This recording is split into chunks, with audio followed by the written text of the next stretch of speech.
Hey, and welcome back to the channel. Today we are going to talk about 5 ways I have changed this homeschooling year.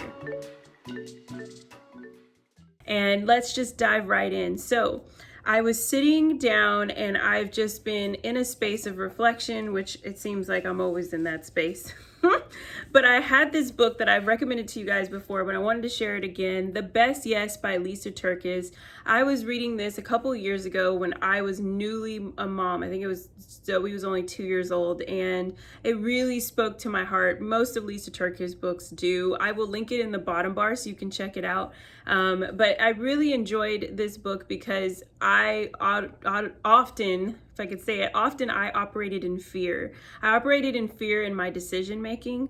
I operated in fear with my schedule keeping and the things that I feel that I need to get done. And so it took a moment. I was organizing books and things, and I stumbled on this book again and I opened it back up and it just hit me. And so I wanted to share with you guys some 5 ways that I've been changing this homeschooling year and how this book has also encouraged me in a new way. So the first one is I have slowed down. And so what does that mean? We just have slowed everything down. I stopped stressing out about my checklist. I stopped stressing out about my schedule. I still like maintaining a schedule. It helps me get whatever's in my head. I brain dump it into my planner, and it helps me to be able to free up that space to be present and to also just rest my mind. So I want to say that, like, I still love planning, but I use it for what it really is for, and that's for me to just put it all down. And really just slowing down. We've had some sick days this week, and just being able to take some time and say, you know what, kiddo is not feeling good. We're not going to do a full schooling day. We're going to take a beat, and we're maybe only pick up the things that we really enjoy. And so just enjoying this time of slowness. And so that was the first one. I'm looking down because I wrote them down. The second one I have here is include my husband in the homeschooling planning. And I know you're like, what?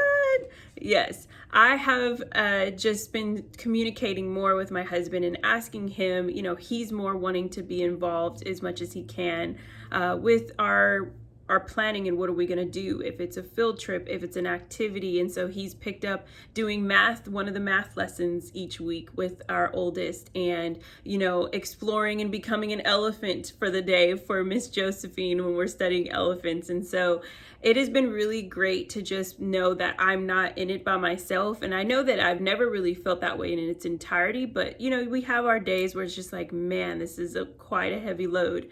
But it's been nice to just be saying, hey, what would you like to do? Are you wanting to take this on? How are you feeling about this? And him being like, yes, give me this. I would love to do this with the kids, and really enjoying it with them. It's teaching them that they're not just one teacher in the home, but there's multiple teachers in the home. And that's them being teachers as well as me and daddy. So I've been doing that this school year, and I'm really enjoying it so far. Another one is creating and carving out time for myself. Now this is hard, very hard, because I like to have my hand in everything. If you resonate, give me a thumbs up in the comments below.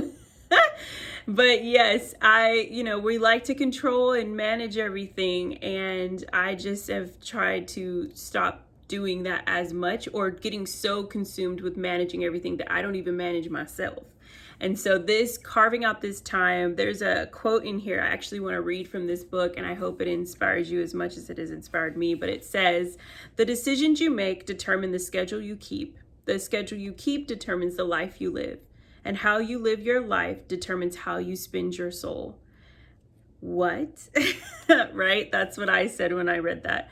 And it just hit me, guys. Like, we can get so lost in checking off our boxes. We can get lost in the mundane task and just making sure everything's getting done, that we don't carve out this time for our soul to get fed. And recognizing that the schedules that we're keeping, is it aligning with who we are, or is it aligning with what we've told ourselves to be?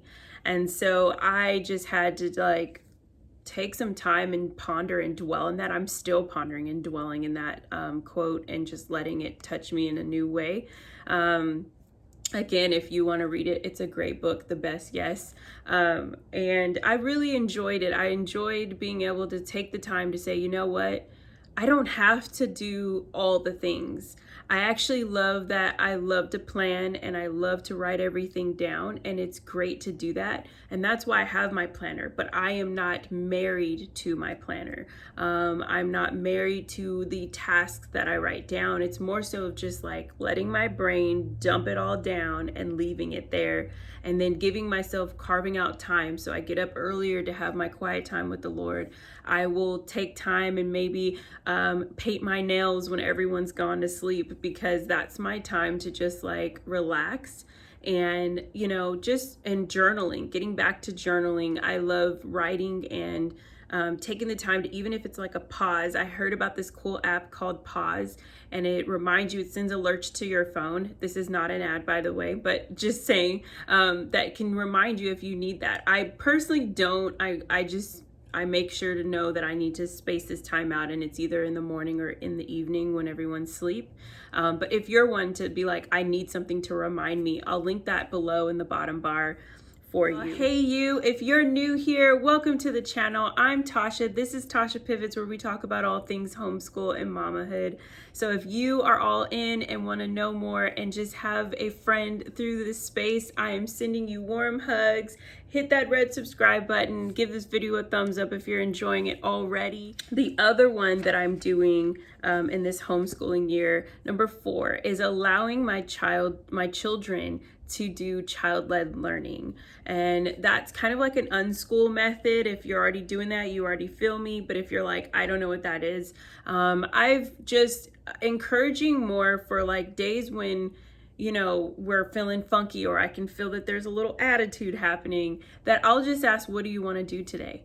And, you know, we're not going to not do any learning today. We are going to learn, but maybe we'll learn just the things that you want to learn. And that's new for me, because I like structure and I'm a little traditional. And so, and slightly type A personality, some would say more than, than others, but just creating time for them to just say, I want to do this. We did that with Zoe this past week. She wasn't feeling good, and she just was like, I just want to do history, and I just want to do maybe like 1 or 2 pages of math. I don't want to do anything else for the day. And I said, okay, then that's what we're going to do. And just like taking off the pressure. So that's new this year. And it takes the pressure off for me. I still in my head are like, oh, we gotta do this, and we still need to do this, and we need to get caught up on that. But then I'm also like, it will get done when it needs to get done. So that's been great. And then number 5, just creating habits of best yes decisions. Again, like I think I said in the beginning, I used to operate a lot out of fear. You know, fear of missing out, fear of not getting things done, fear of not being adequate. And taking all those fears and like flipping them into faith and flipping them into positivity of saying, you know, I don't have to do those things. I don't have to show up for that. I can say yes to the things that I think are best for me and best for my family. And I can say no, and know what the difference is between my best no and my best yes. And, you know, because I used to have this attitude and heart posture of, if I said I'm going to do it, I got to do it.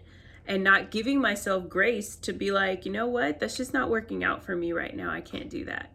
So I just want to encourage you. That was my top 5. And I hope that you are just embracing change this year. I know it's been a whirlwind. This is the most change ever, I feel like, in our lifetime that we've ever had as a people and as humanity on this continent, in this country, in this world.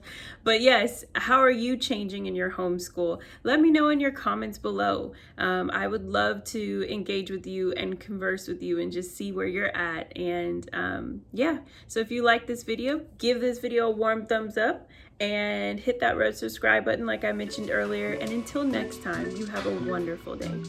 Bye.